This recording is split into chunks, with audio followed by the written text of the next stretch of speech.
올 준비를 못했습니다. 배터리가 다 돼서. 우리가 지난 설교에 빌립보서를 우리가 지금 살펴보면서 빌립보 지역의 역사적인 배경, 어떻게 빌립보 지역이 형성되었나, 또 빌립보 교회가 태동하게 되는 계기, 어떻게 빌립보 교회가 그곳에 세워지게 되었나, 그리고 바울이 감옥에서 빌립보 교회에 편지를 쓴 동기와 목적, 그리고 바울의 문안 인사 등을 우리가 살펴보았습니다. 오늘부터는 빌립보서 이제 본론으로 들어가서 말씀을 전합니다.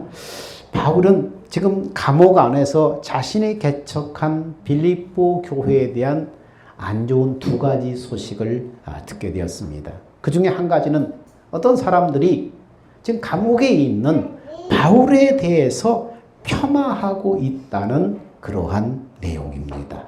여러분, 상황이나 입지가 좋을 때는 괜찮지만은, 다른 사람을 깎아내린 것이 큰 상처가 되지 않지만은, 지금 코너에 몰려서 고비에 있는, 죽을 고비에 있는 상황에서 바울이 그 소식을 들었을 때 얼마나 마음이 속상하겠어요. 지금 위로를 받아도 지금 그런데 안 좋은 상황, 감옥에 갇혀서 지금 오늘 죽을 내일지 모를지 모르는 그런 상황이잖아요. 근데 그 속에서 바울을 폄하하는 소문이 계속 들려오니까 바울이 마음이 굉장히 서운했을 것입니다. 그런데 그뿐 아니라 두 번째는 이 교회가 내분의 위기에 처해 있다는 것입니다. 나이라, 네가 여기 올라올래? 두 번째는 교회가 지금 분란이 있어서 내분의 위기에 처해 있다는 거예요. 그런데 3절에 뭐라고 말합니까? 내가 너희를 생각할 때마다 나의 하나님께 감사하며. 여러분, 지금 바울이 폄하하는 안 좋은 소문이 들어서 마음이 속상합니다. 두 번째는 교회가 분란이 있어서 지금 갈라지게 생겼습니다. 그런데 바울이 뭐라고 편지합니까? 내가 너희를 생각할 때마다 나의 하나님께 감사하다. 여러분, 이런 상황에서 어떻게 바울이 이렇게 고백할 수가 있습니까? 빌립보 교회에 갖고 있는 그런 큰 문제에도 불구하고 바울이 교회를 위해서 기도할 때마다 감사한다. 어떻게 이 상황에서 감사의 고백이 나올 수 있을까요? 여러분, 한번 입장을 바꾸는 거 생각해 보세요. 내가 지금 옥에 갇혀 있어요. 너무나 마음이 좀 답답하잖아요. 근데 나에 대한 안 좋은 소문들이 계속 들려옵니다. 내가 몸담고 있던 교회들이 막 시끄럽고 지금 갈라질 위기에 있습니다. 그런데 바울이 편지를 뭐라고 써요? 감사하다. 너희를 생각할 때마다 감사하다. 어떻게 이런 감사가 생겨나는 것일까요? 바로 말씀 속에 있습니다. 뭐예요? 내가 너희를 생각할 때마다. 무슨 얘기예요? 감사의 기초는 바로 생각에 있는 것입니다. 여기에선 생각이라고 번역되어 있지만 정확한 표현은 뭡니까? 기억입니다. 너희를 기억할 때마다. 그래서 구약 성경에는 감사와 관련된 모든 구절들의 기초는 다 기억입니다. 대표적으로 신명기에 보면 애굽에서 인도하여 내신 하나님을 예배하고 기억하라는 내용의 명령이 여러 번 나옵니다. 기억하라, 기억하라. 하나님이 기억하라. 하나님이 어떻게 하셨나? 기억하라. 모든 감사는요, 잊지 않고 기억하는 데서 시작되는 거예요. 지난 날을 돌아보니, 또 그 사람을 생각하니, 기억하니 어떻게 해요? 감사하다. 지난 날을 생각하니 감사하다. 기억하는 거예요. 이 기억을 쉽게 잊어버리니까 감사를 잊어버리는 거예요. 불평이 나오는 거예요. 여러분, 기억하지 않는 사람은 감사할 수가 없습니다. 그래서 우리는 해마다 부활절, 추수감사절, 성탄절 이 지키는 이유가 뭐예요? 기억하기 위해서잖아요. 기억하기 위해서잖아요. 우리가 어디서부터 온 존재인가? 우리가 어떻게 이 구원의 반열에 들어왔는가? 하나님이 나 같은 자에게 어떤 은혜를 베푸셨는가? 자꾸 잊어버리기 때문에 그것을 기억하기 위해서 날짜를 정해놓고 지키는 거잖아요. 그래서 추수감사절은 뭐예요? Thanksgiving Day라잖아요. 여러분, 어디서 나왔어요? 이 Thanksgiving이 어디서 나와요? thinking에서 나왔잖아요. 생각하다, 기억하다에서 파생된 거잖아요. 하나님의 은혜를 기억하고 기념하는 거예요. 기억하는 거예요.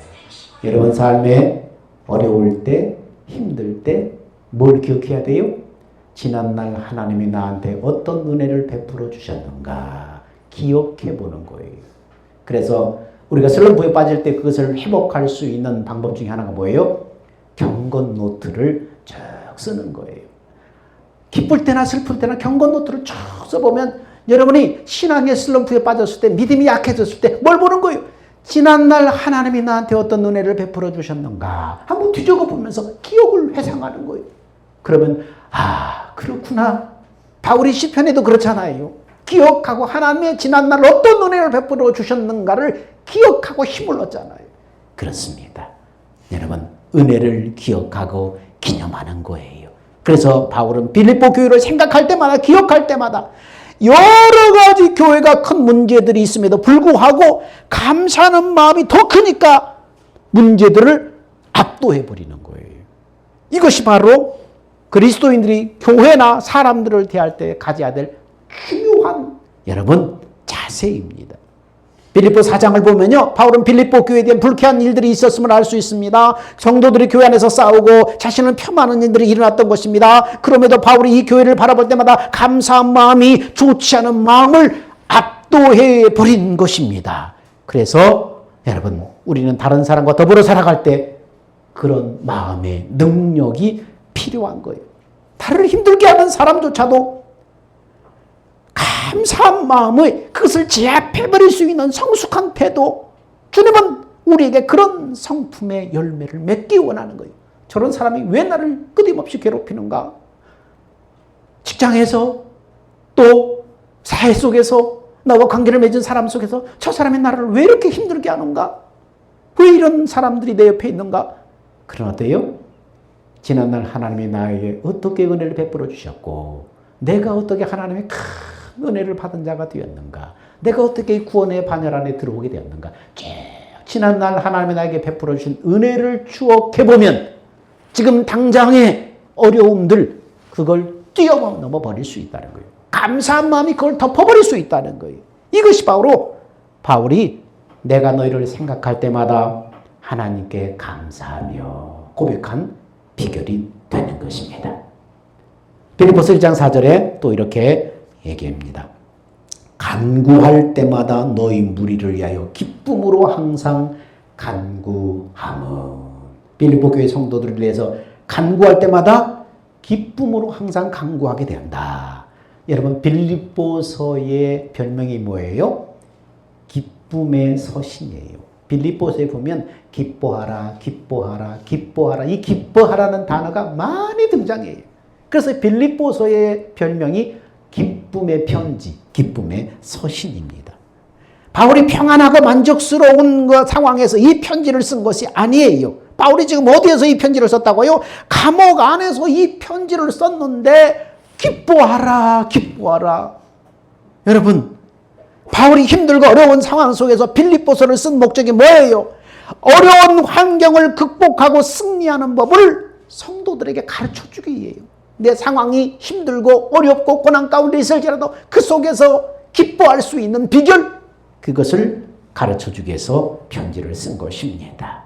바울이 전하고자 하는 기쁨은 여러분, 하늘의 이 기쁨, 하나님이 주시는 우리 마음속의 기쁨, 이 기쁨이 없다면 우리 그리스도인들은 세상의 환난을 극복할 수가 없어요. 우리가 믿음으로 승리하고 승리를 경험하고 그리스도를 사람들에게 전하려면 우리 마음속에 기뻐할 수 있는 삶의 근거, 이 기쁨이 내 안에 있어야 되잖아요. 하나님이 부어주시는 기쁨, 하나님이 부어주시는 마음의 평안.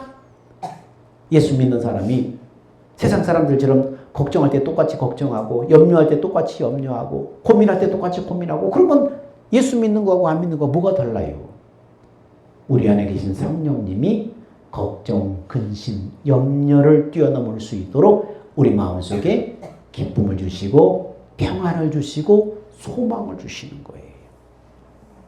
바울은 감옥에서 이 글을 쓰고 있지만 그 마음속에 하나님이 부어주시는 어떤 것도 대신할 수 없는 기쁨, 힘든 상황 속에 마음속에서 넘치는 기쁨 때문에 모든 것을 극복하고 승리할 수 있다고 지금 말하는 거예요. 오늘날 우리에게도 그런 기쁨이 충만해야 됩니다.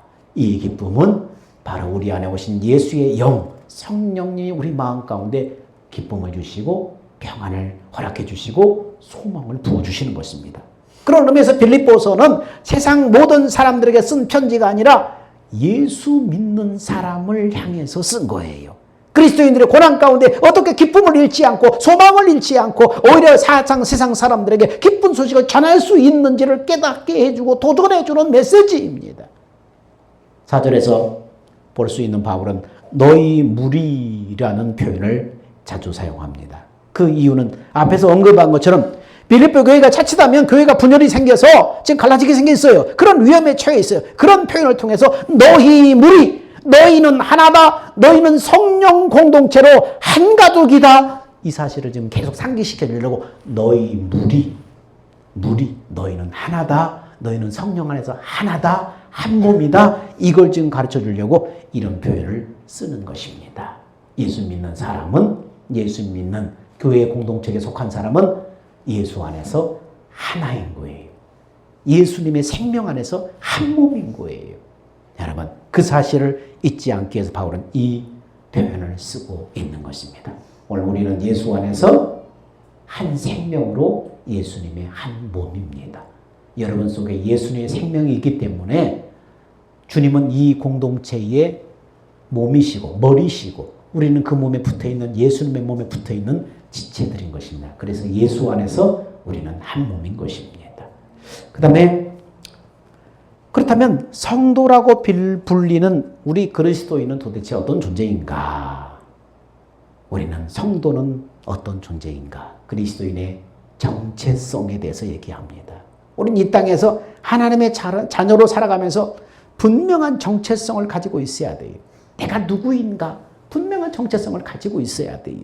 그렇지 않으면 여러 가지 환경과 상황에 따라서 믿음이 흔들리고 내면과 삶의 혼돈이 오기 때문입니다. 내가 누구인가를 분명히 알 때 우리는 확신을 가지고 이 땅에 사는 분명한 목적을 바라보면서 나갈 수 있는 것입니다. 그러면 그리스도인이란 도대체 어떤 존재인가? 나의 정체성, 예수 믿는 나의 정체성 어떤 존재인가? 한번 세 가지를 생각해 보면 우리 1장 7절 한번 찾아서 읽어볼까요? 자, 빌립보서 1장 7절 말씀.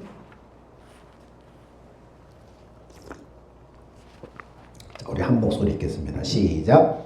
내가 너희 무리를 위하여 이와 같이 생각하는 것이 마땅하니 이는 너희가 내 마음에 있음이요 나의 맹음과 복음을 변명함과 확정함에 너희가 다 나와 함께 은혜에 참여한 자가 됨이라. 그리스도인의 정체성에 대해서 바울은 빌립보 교인들을 향해 뭐라고 말해요? 다 나와 함께 은혜에 참여한 자다. 은혜에 참여한 자. 그리스도인이란 누굽니까? 은혜에 참여한 자입니다. 이것은 매우 중요한 정체성이에요. 은혜라는 건 뭐예요? 받을 자격이 없는 사람에게 베풀어지는 호의를 바로 은혜라는 거예요. 우리는 은혜에 참여한 자, 하나님의 은혜 속에 참여한 자입니다. 그 이상도 그 이하도 아니에요. 그리스도인은 그 은혜에 이미 들어간 사람이에요. 은혜에 참여한 사람, 그 은혜 속에 들어간 사람, 자격이 없음에도 불구하고 하나님이 베풀어 주시는 그 구원의 호의, 그것을 받은 사람이에요. 이게 그리스도인의 정체성입니다. 두 번째 정체성은 누굽니까? 그리스도인이란 성도입니다. 성도. 성도란 뜻이 뭐예요? 거룩한 무리. 거룩한 무리. 교회에 다닌다고 누구나 다 성도가 되는 것이 아닙니다. 성도라는 말은 두 가지 뜻을 가지고 있는데 첫 번째는 구별하다라는 뜻입니다. 여러분, 어떤 속에 특별히 그 속에 몇 개를 끄집어 딱 내면 뭐며 처음 것과 그서 선택돼서 끄집어낸 것 사이에 구별이 되잖아요. A와 B 사이에 구별이 되잖아요. 세상에 많은 사람들 중에서 하나님이 우리를 딱 집어가지고 불러내서 바로 하나님이 은혜 주려고 불러내서 구별한 사람, 그게 뭐예요? 성도예요. 성도라는 뜻입니다. 구별해서 불러낸 존재, 그게 성도의 뜻입니다.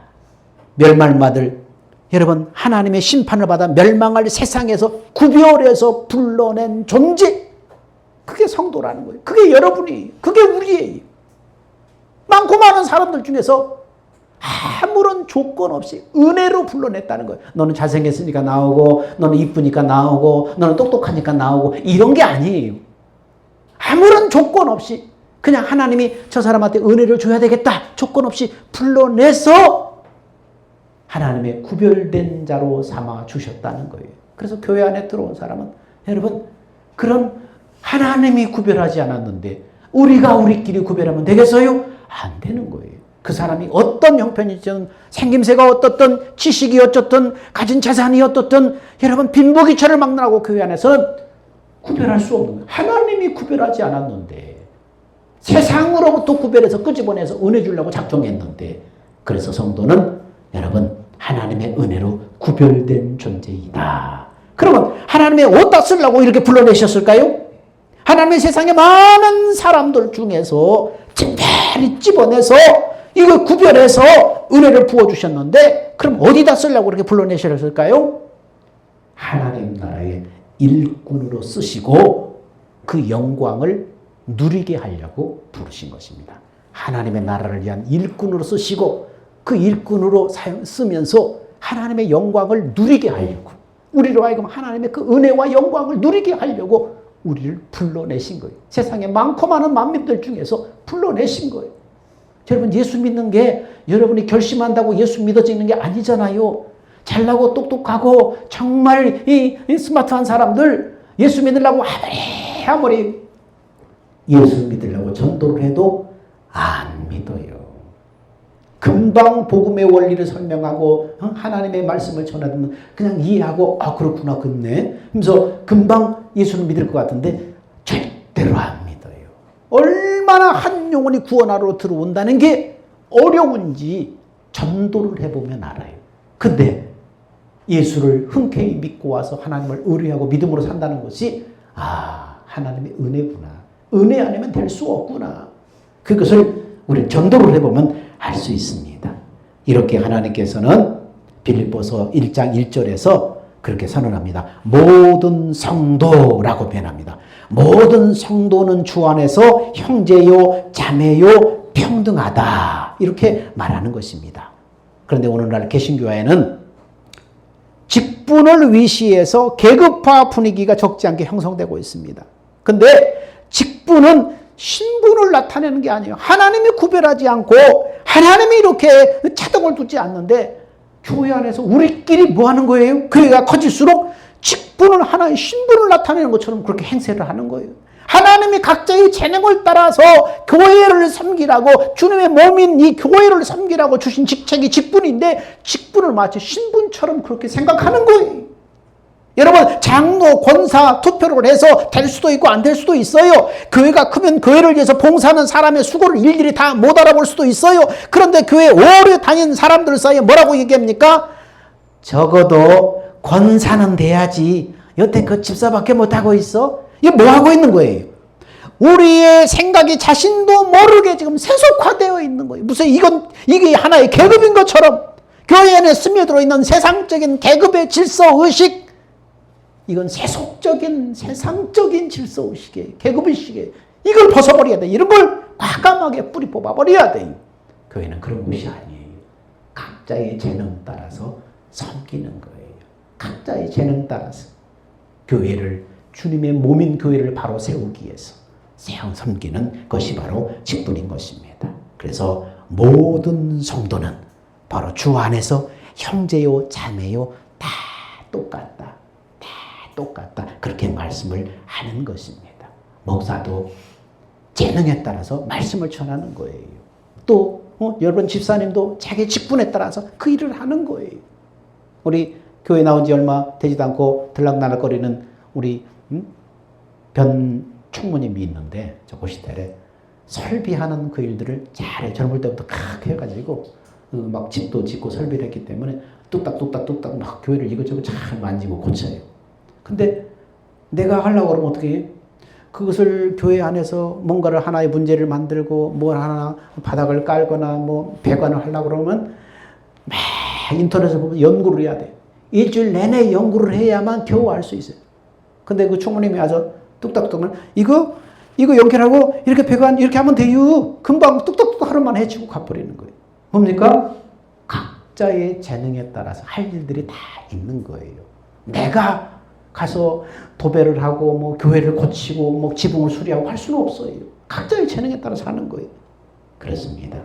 각자의 재능에 따라서 주님의 몸된 교회를 섬기기 위해서 예수 안에서 이렇게 함께 협력해서 주님의 몸을 세워 나가는 것입니다. 계급은 계급이 아니에요. 교회는 이런 계급이 존재하는 그런 세속적인 생각을 던져버려야 됩니다. 아직까지 집사야? 아직까지 장로 못 됐어? 근데 거기에 막 목을 메고 그냥 막 장로님 되고 싶어가지고 권사님 되고 싶어가지고 막 여기서 투표 떨어지면 시험 들어가지고 다른 교회 가서도 열심히 해서 그거 되려고 애쓰고 정말 이건 뭔가 잘못되어 있는 거예요. 자, 그리스도인이라는 것은 그리스도 안에서 한 몸이 된 존재다. 성경은 그렇게 말합니다. 고린도전서 12장 27절에 너희는 그리스도의 몸이요 지체의 각 부분이다. 이렇게 말하죠. 성경에서 말하는 교회는 성도들의 몸, 성도들의 모임 그 자체가 바로 교회예요. 건물은 교회가 모여서 예배드리는 공간, 예배당이에요. 이 예배당이 거룩한 것이 아니고 여기에 구원받아서 여기에 모여있는 이 모임 자체가 거룩한 거예요. 왜? 이 모임 자체가 예수님의 몸이기 때문에. 이 예배당을 구약시대에 무슨 성전처럼 그렇게 막 거룩시하는 것은 성경과 틀린 거예요. 성경에 위배되는 거예요. 그래서 이 교회당을, 예배당을 성전이라고 부르면 안 돼요, 여러분. 진짜 신약시대 성전은 예수님이 몸담고 있는 여러분의 몸이 성전이에요. 이 무용의 성전. 구약시대는 예루살렘 성전이 하나님이 그곳에 임재하셨기 때문에 그곳이 하나님의 성전이지만은 그 성전에 계속 경배하니까 그 성전 자체를 돌 하나도 돌이 남지 않고 다 무너뜨렸잖아요. 다 무너뜨려버렸잖아요. 이제는 보이는 성전을 예배하지 말라는 거예요. 하나님의 성령이 여러분의 몸을 성전 삼아서 여러분 안에 임하셨기 때문에 여러분 자신이 거룩한 성전이고 그 거룩한 성전들의 모임이 바로 성전인 거예요. 그래서 우리가 예배를 편리하게 드리기 위해서 예배당에 이것저것을 청소하고 쾌적한 분위기 속에서 예배당을 청소하고 꾸미고 그러지만은 이곳 자체를 성전시해서는 결코 안 되는 것입니다. 우상이 돼버리는 거예요. 그래서 될 수 있으면 내가 이 강대 싸움에다가 십자가를 안 걸려고 그래요. 그래서 우리 장로교 합동 측에서는 강대 싸움에다 십자가를 걸면 안 돼. 믿음이 약한 사람이 와서 기도하는데 뭘 보고 기도해요? 십자가 보고 십자가에다 기도할까 봐서. 그래서 안 거는데 아직 믿음이 약한 이 믿음 생활을 시작하지 않은 분이 와서 뒤에 와서 기도하는데 맨날 앞에 있는 동그라니 텔레비전밖에 안 보이고 텔레비전 보고 내가 기도할 수도 없고 그래서 참 마음이 허전하다고 자꾸 그래서 할 수 없이 이걸 허락해 둔 것이기 때문에 여기다 대고 기도하는 게 아니고 예수님은 어디 계세요? 여러분은 마음에 계시고 마음에 계신 예수님을 주목하며 거기다 기도하는 것입니다. 자, 그래서 그리스도의 몸, 너희는 그리스도의 몸이요 지체의 각 부분이다. 성경에서 말하는 바로 교회는 성도의 모임입니다. 그러니 예배당에 다닌다고 자동으로 성도가 되는 게 아니지요. 그리스도의 몸에 붙어있지 않으면은, 다시 말하면 그리스도에 붙어있는 지체가 되지 않으면은 엄밀한 의미에서는 그리스도인이 아닌 거예요. 그렇지요? 여러분, 여러분의 손발, 여러분의 몸을 생각해 보세요. 손발, 이목구비가 몸에 붙어서 감각이 있어야 한 몸이지, 몸에 붙어 있는데 감각이 없다면 그거 뭐예요? 살아있는 몸이라고 할 수 없잖아요. 한 몸이라고 할 수 없잖아요. 마찬가지입니다. 그리스도의 몸에 붙어 있는 지체가 되지 않으면 진정한 의미에서는 그리스도인이 아닌 거예요. 아무리 목사, 장로, 권사라고 해도 예수님과 한 몸으로 연합된 관계 안에 있지 않으면 그리스도인이 아닌 것입니다.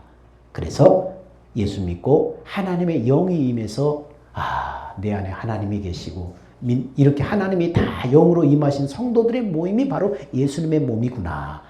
사랑해야 되겠구나. 위해야 되겠구나. 섬겨야 되겠구나. 함께 아파하고 함께 기뻐하고 함께 할 수 있는, 이게 뭐예요? 한 몸이기 때문에 그렇게 희노애락을 느끼는 거잖아요. 자, 그리스도의 몸, 이것이 성경에서 말하는 그리스도인이라는 정확한 의미입니다. 마지막 6절 한번 볼까요? 자, 6절 말씀을 같이 한번 읽어봅시다. 시작. 너희 안에서 착한 일을 시작하신 이가 그리스도 예수의 날까지 이루실 줄을 우리가 확신하노라. 바울이 확신하는 내용이 여기에 두 가지가 있는데, 첫 번째는 빌립보 교회 안에 일어나고 있는 하나님의 일에 대해서 어느 누구도 막을 수 없다는 확신이에요. 바울은 교회 성도들이 하는 일에 대해서 확신을 가진 것이 아니라 그 성도들을 통해서 빌립보 교회에서 하시는 그 하나님의 일에 대해서 확신을 가지고 있다는 거예요. 성도들을 통해서 일해 나가시는 그 하나님의 일, 사람들이 하는 일이 아니라 그들을 통해서 역사를 이루어 나가시는 하나님의 일을 바울이 본 거예요. 그래서 하나님의 일에 대해서 확신을 가지고 있는 것입니다. 우리도 하나님의 일하심을 볼 줄 아는 눈이 필요해요. 빌립보 교회 성도들은 각자 자기 의견을 주장하며 싸우고 있습니다. 빌립보 교회 성도들뿐만 아니라 오늘날에도 많은 사람들이 여전히 그렇게 하고 있습니다. 그럼에도 불구하고 그런 부족하고 미련한 사람들을 통해서 이루어 가시는 하나님의 일하심을 볼 수 있는 영적인 시각이 우리에게 필요한 것입니다. 예수 믿는 사람, 부족하고 연약해도 그들을 통해서 하나님의 일에 나가시는 그 하나님의 손길, 그 하나님의 역사하심을 볼 수 있는 영적인 시력이 우리에게 필요한 것입니다. 바울은 그것을 확신했다는 거예요. 우리는 때로 교회를 일을 하면서 이것이 교회인가? 내가 저 사람하고 같이 일을 해야 되나? 내가 관두고 말지. 이래서는 이건 인간적인 마음이 들 때가 있어요. 근데 이것은 목회자는 성도도 마찬가지예요. 어쩌면 바울에게도 그런 마음이 있었을지 몰라요. 그런데 바울은 사람을 믿거나 어떤 일의 믿음의 근거를 둔 것이 아니라는 거예요. 부족하고 연약하지만 그들을 통해서 일해 나가시는 하나님의 손길, 그 하나님의 일에 대해서 바울은 그런 관점을 가지고 봤다는, 교회를 봤다는 거예요. 두 번째 바울이 가진 또 하나의 확신은 무엇인가? 사도행전 14장의 내용을 보면 바울은 3차례의 세계 전도 여행을 했습니다. 그런데 바울이 14장에 바울이 아직 빌립보 교회를 출발하기 전의 기록이기 때문에 1차 전도 여행을 막 마친 때예요. 그가 1차 전도 여행을 마치고 이제 안디옥 교회에 와서 선교에 앞장섰던 교회 성도들에게 보고하는 내용입니다. 거기에서 자, 사도행전 14장 27절 28절 한번 볼까요? 사도행전 14장 27, 28절에 사도 바울이 3차 전도 여행 중에서 1차 전도 여행을 막 마치고 선교 보고를 한 내용이 거기에 짤막하게 나와 있습니다. 자, 사도행전 14장 27, 28 시작. 그들이 이르러 교회를 모아 하나님이 함께 행하신 모든 일과 이방인들에게 믿음의 문을 여신 것을 보고 제자들과 함께 오래 있으니라. 교회 사람들을 모아서 하나님이 함께 행하신 그동안의 모든 일과 이방인들에게 믿음의 문을 여는 것을 보고하고 제자들과 함께 오래 묵으니라.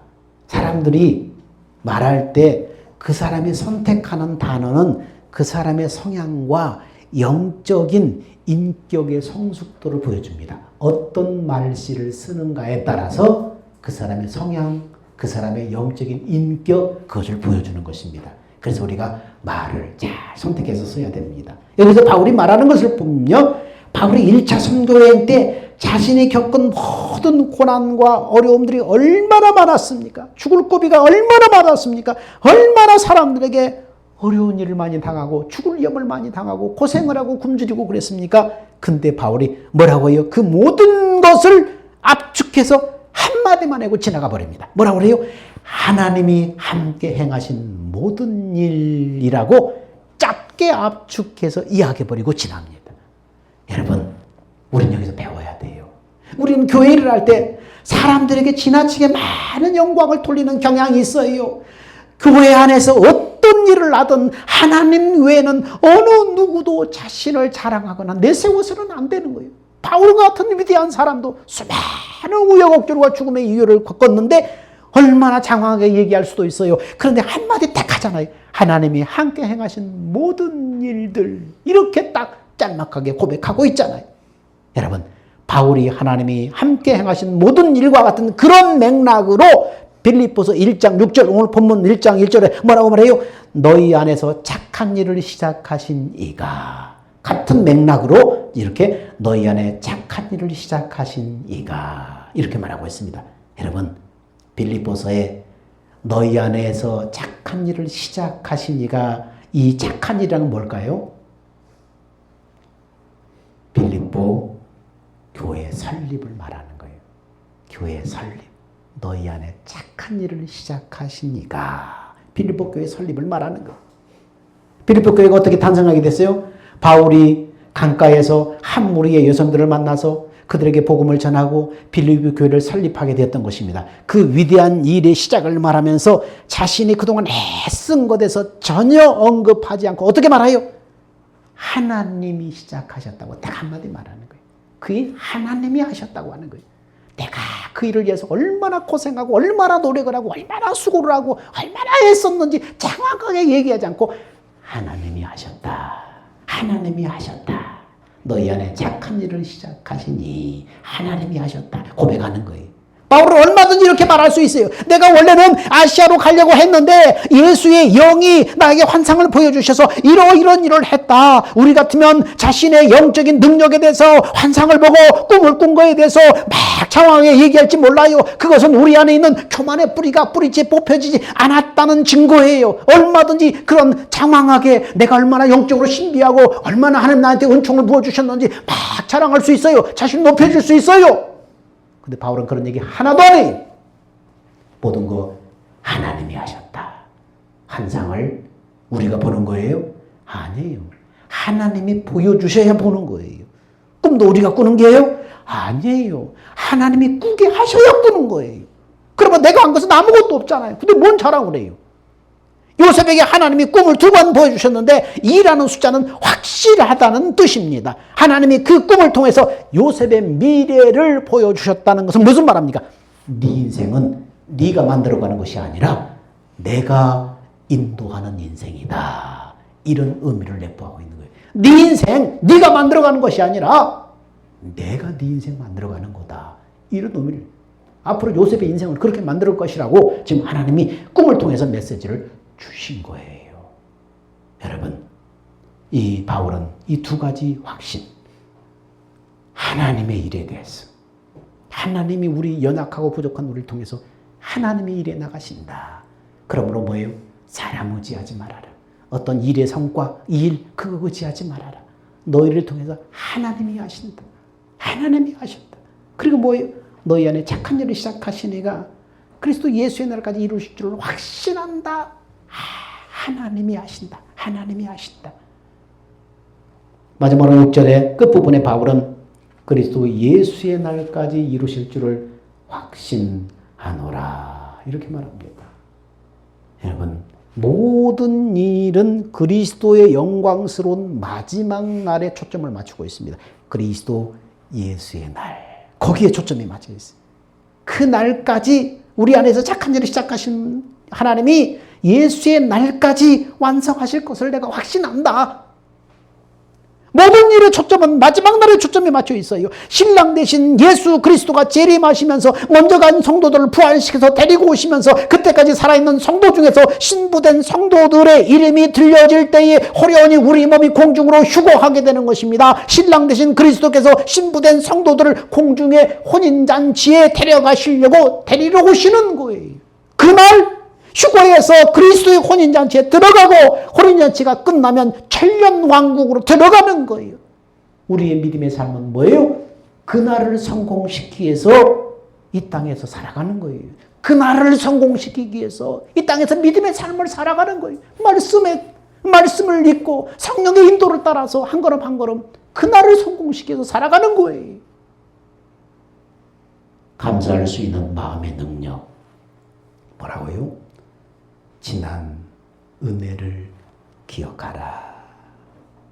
고난 중에 감사할 수 있는 이유는 뭡니까? 하나님이 주시는 하늘의 기쁨을 소유하라. 그리스도인은 누굽니까? 세상으로부터 구별되어 하나님의 은혜에 참여한 자이다. 성도다. 그리스도 예수의 날까지 그리스도의 신부로 나를 지키실 그 하나님의 일, 하나님이 그리스도의 날까지 이루실 줄을 확신하노라. 이 메시지를 여러분 마음에 담으시고 기억하며 그 둯대를 향해서 달려가는 인생들이 다 되시기를 주의 이름으로 축원합니다. 기도합니다. 사랑과 은혜가 풍성하신 아버지 하나님, 은혜와 사랑을 감사합니다. 우리가 누구인지, 우리가 왜 감사할 수 없는 상황, 기뻐할 수 없는 상황을 만날 때 우리는 이 감사의 능력을 어떻게 하면 잃어버리지 않을 수 있을까? 고난 중에서 우리가 기뻐할 수 있는 이유가 무엇인가? 나는 누구인가? 나는 어떻게 이 자리에 있게 되었는가? 하나님께서 우리 안에 착한 일을 시작하셨는데 그날의 예수의 날까지 그날을 성공시키기 위해서 그리스도의 신부로 나를 준비시키고 계시다는 사실, 이것을 마음에 품고 깊이 새깁니다. 성령님, 우리 마음의 신비에 이 하나님의 메시지를 새겨 주옵소서. 날마다 기억하고 추억하게 하시고 믿음의 귀한 발걸음이 힘있게 내디딜 수 있도록 우리의 삶을 축복해 주옵소서. 우리의 생명 되신 예수님의 이름으로 기도하옵나이다. 아멘. 다 같이 기립하셔서 주님 다시 오실 때까지 찬양합니다.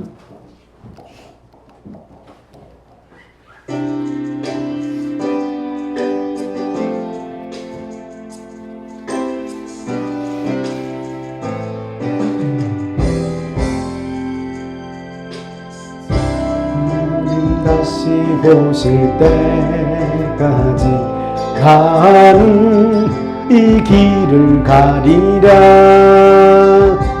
좁은 문, 좁은 길,